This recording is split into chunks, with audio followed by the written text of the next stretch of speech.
নিজেদের মর্যাদা ক্ষুণ্ণ করে নিরাপত্তা ঝুঁকি নিয়ে ভারতের টি-20 বিশ্বকাপ খেলতে যাবে না বাংলাদেশ, আসিফ নজরুল। ভেন্যু পরিবর্তনে এখনো মেলেনি আইসিসির সাড়া। ২৮ ঘণ্টায়ও পূর্ণাঙ্গ ফলাফল প্রকাশ হয়নি যোগসু কেন্দ্রীয় শিক্ষার্থী সংসদ নির্বাচনের। ২৩টি কেন্দ্রের ফলাফলে ভিপি, জিএস ও এজিএস পদে এগিয়ে ছাত্র শিবির। 4 দিনের সফরে রোববার উত্তরাঞ্চলে যাচ্ছেন তারেক রহমান। নিরাপত্তা চেয়ে সরকারের কাছে চিঠি। দেশের মানুষের অধিকারের প্রশ্নে আপোষ করেননি খালেদা জিয়া, মন্তব্য আমির খুসরুর।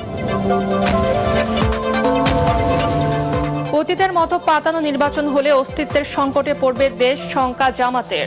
জরাজীর্ণ নির্বাচন ব্যবস্থাকে ভালোর দিকে নেয়ার চেষ্টা করছে কমিশন, ইসি সানাউল্লাহ। ভোটে অংশগ্রহণ অনিশ্চিত জাতীয় পার্টির। নির্বাচনের পরিবেশ না থাকার অজুহাতে প্রার্থী দেয়নি আনোয়ার হোসেন মঞ্জুর জেপি।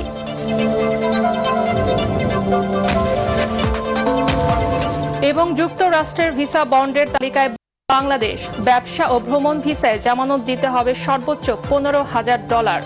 21 জানুয়ারি থেকে কার্যকর।